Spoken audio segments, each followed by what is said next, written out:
I'm actually really gutted that I had to skip any matches at all off camera because you missed some really good football and some good games. Porto game was whatever. We tried a few different things in that game, but the Malaga game away from home, a 4-1 win is just good on the face of it and at face value, right?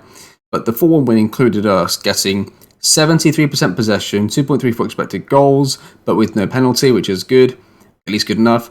And then 987 passes completed and 94% pass completion. That's just outstanding. On attacking mentality, playing the way that we did. And it's not just those raw stats that matter, but we actually played the patterns, movements, the positions that we were looking to recreate. So it was just an outstanding game. And the second game, we scored 4 goals again, which is good. So we scored 4 goals. We conceded 2, which was interesting. But for these 2 games, they'd actually rotate some players. You can see here that like Bellerin started a game. We had Frankie de Jong came in, and then Gelson Martin started as well. So it wasn't the complete first team. We tried to rotate some players in, give some other players some minutes as well. But it was just looking so good, the tactic. And we have Chelsea in the Champions League. So what I was thinking of doing here is we do Celta Vigo and Sevilla, like we said. And then probably next episode, we'll do back-to-back Chelsea games. I think is probably what we'll do in the Champions League. Because as the rest of the season goes on, like we've just pretty much won the league now, haven't we? We're so far ahead of Sevilla. We're going to dominate the league, probably no problems at all. So it's now really looking at the Champions League. So the target, the save always was to recreate pretty much Pep's first 3 seasons at Barca. So Pep's first 3 seasons at Barca, he won 3 league titles and he won the Champions League twice. But he won the Champions League in his first year and his third year. So we're in our second season. We didn't win the Champions League last year, but as long as we do win it this year, it goes all in on the third season to see if we can recreate it there. In the third season, I don't know whether we do try and recreate his team from that season instead. I'm not sure. Or I'm not sure whether to save that for either something we could look to recreate.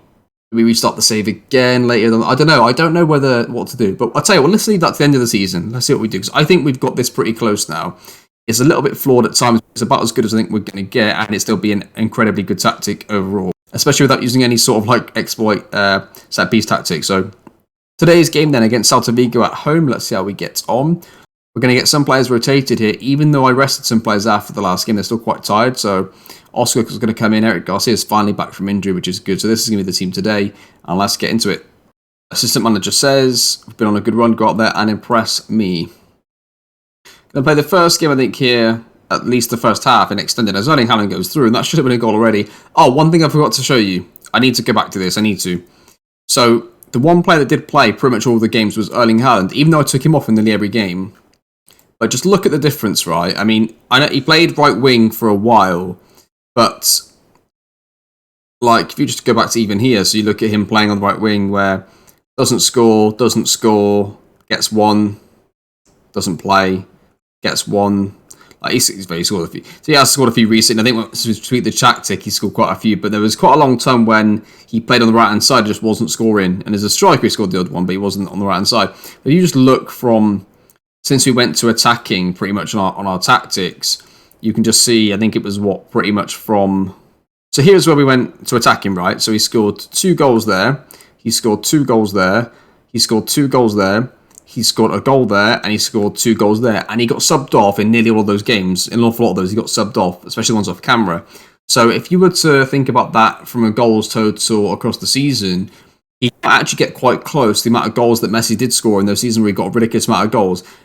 Erling Haaland probably could get close to that. One, because he takes penalties, and he also takes free kicks. So on FM, he probably could get close to that sort of 50 plus, all the way up to who knows what for goals. This season he's going to struggle. He's already got 27 and 27 to a goal a game. So he's going to end up with about roughly 40 goals this season. But that's with a lot of it playing as striker and not playing in the same sort of way. So let's have a look and see what he ends up with next season if we keep the same tactic exactly. I just wanted to show that not only have we been winning, but the right winger, who was the best player on the team in real life, is now becoming our best player and biggest threat, which I think is the biggest problem for us was that Moukoko and Adeyemi were not threats the way that Messi was. They were just there, part of the team. They were just like a part of the system, whereas like Messi, obviously, yes, he was that, but he was also the outstanding player that made everything happen. So, yeah, Adeyemi came in today, and I'm just going to play him striker. I want to keep Erling Haaland as our right-sided player, to be honest.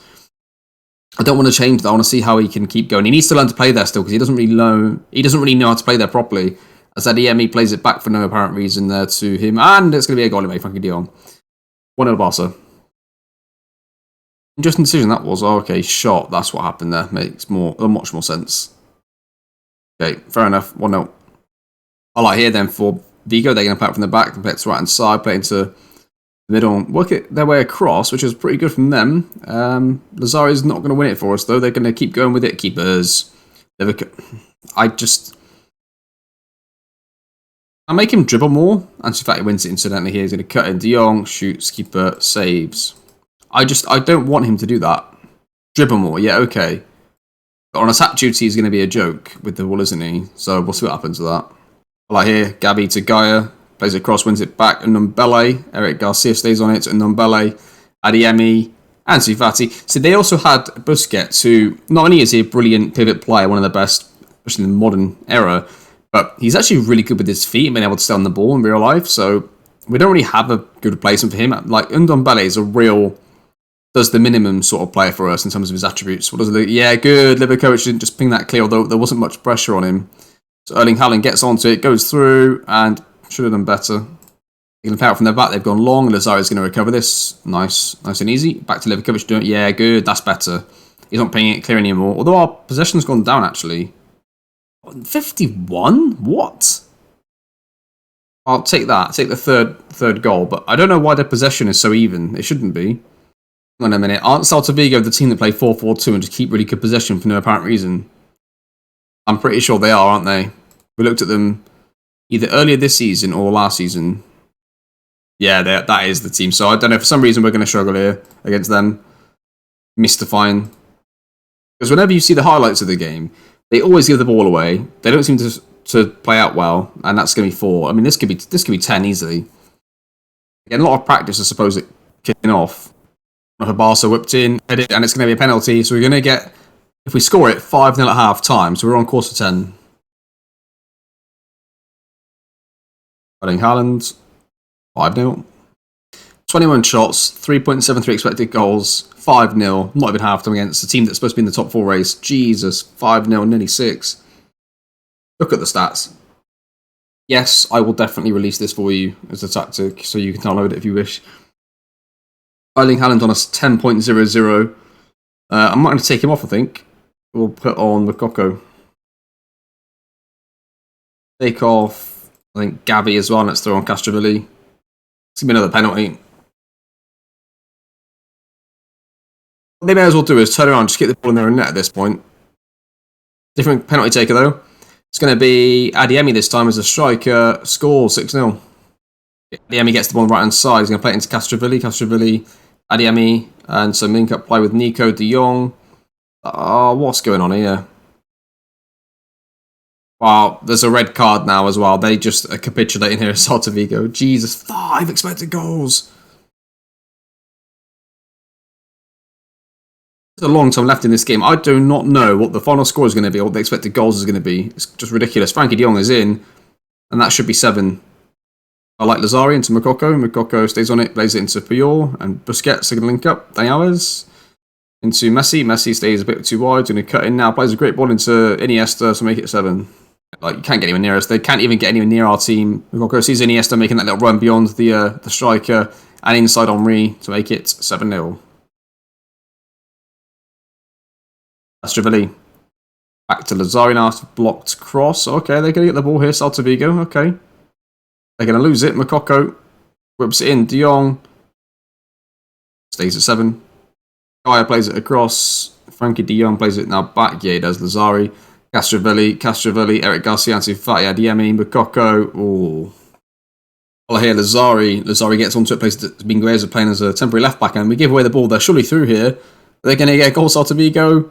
No. 7-0 victory, 6.09 expected goals, 65% possession, and just a dominant performance by Barcelona. Well done, lads. Good win for us. Like, maybe you can... what I'm sort of hoping is you can see now why I don't want to come back for too many more league games, because I just think we've cracked it now. The tactic is... it's not perfect. So I need to tweak it to make it slightly more realistic in the first third at times. But generally as a tactic now, it's just brilliant, and it's more of a case of watching it in a competitive game, which will be against Chelsea in 2 matches, which will be interesting coming up. And maybe Sevilla, maybe at Atletico Madrid, the 8th. Real Sociedad away, Valencia away, maybe a little bit. So it could be the 2 Chelsea games and these 2 games here. Then the next semi-final, if we get through, would be the next episodes. But we'll see. I'll see you in a second then for the Sevilla game, which is in 2 weeks. back. So plot twist here, we're going to play the backup team in today's game. And the reason for that is that we play Chelsea in a few days. And I just think that we've already won the league, really. So we should be looking to play the backup team to keep them fresh and to see how they're developing, see how the tactics still does with the backup team, while also then keeping the first team players completely fresh for the Champions League. So we backup team, first team, backup team, first team. So in the next episode, we'll do the 2 Chelsea games, and then the game in between will be the backup team anyway. So big good chance to see the backup players here, see how they do against the second best team in the league, don't forget. So if we dominate this team, then we're really far ahead. So yeah, this is going to be the team. It's going to be quite different to what we've been seeing before, and let's see what happens. The manager just says, yep, we're on a good run, let's keep it going. Really highlight here for Barcelona. Soraki gets the ball, whips it in, far post from a throw in, and it's going to be, Adeyemi gets it back, cuts inside all the way through, and the keeper saves it. You're going to play it from the back in. Nico gets it, plays it early into Samuel 2. It's going to be cleared. Now, stay on it. Don't do anything drastic with this. Play it short, build through the pitch here. Yeah, good. Okay. Nico, that's fine. Adeyemi, Gelson Martin's Artillery. That was perfect play. Unlucky. I like that. That was good movements and timing of movements as well from the players. That piece, whipped into the far post, headed across. Gelson Martin scores. It might be offside. It's not 1-0 Barca. Pretty hard to get excited about a set piece goal, but this is the backup team against the second best team in the league, and we're destroying them. Look at the stats: 71% possession. They're not even close. And Soraki probably is going to have to come off at half time with his knock. Gelson Martins goes all the way through. Adeyemi, and it's shot over. Expected goals is pretty good for us so far. We're going to end up with expected goals of 3 at the current rate, and 71% possession at half time with our backup team on the pitch. So we'll say, keep it going pretty much. We'll take off Soraki and throw on Balde. Alano, incidentally, has actually just been sold to somebody at the end of next season, or at the end of the season, start of next season. So he'll be gone.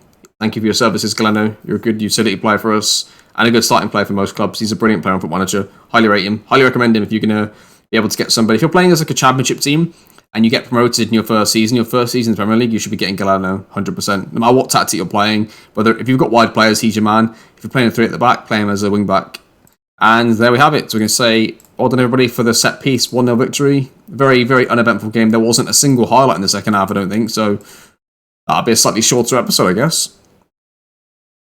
So top race is over. We've won, not mathematically, but in reality, our average possession will, I think, just keep going up, actually. I think we can end up with at least 64, 65, because, like, every time we play at home at the moment, we're getting, like, those 70s and high 60s, so should push it up. Yeah, next episode, we're going to play Chelsea in the 2 games there, like we said. The backup team will play off camera in between. The next episode after that will probably then be these 2, and then after that, we'll just match up the Champions League games with either a league game or just the 2 Champions League games back-to-back, however things develop. Because I think that the tweaking to the tactic is going to be minimal. I think the tweaking to the tactic is going to be minimal now going into the end of the season.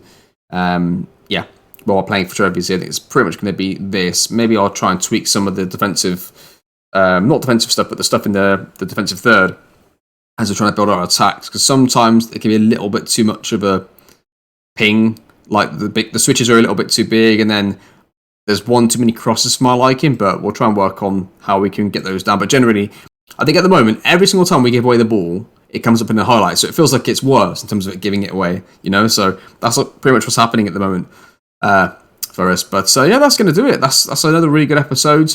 I haven't said this yet on Twitter. I'm going to probably post it easily by the time this video comes out, I would have thought. But the other series I've got on the channel, I'm going to turn them both just into stream only.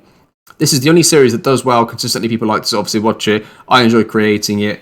I have no problem spending loads of time on doing the videos, editing, doing the tactics. I think this is a really good series to be a part of. Whereas the other ones at the moment, they're just not, people don't seem as interested, which is fine. Everybody likes what they like. So I think just to make that a bit different, like if you want to come in and interact with me in like a real-time basis and talk and tell me about your saves and stuff, feel free to jump into some of the streams we're going to do on the other saves. But this one will just stay as it is.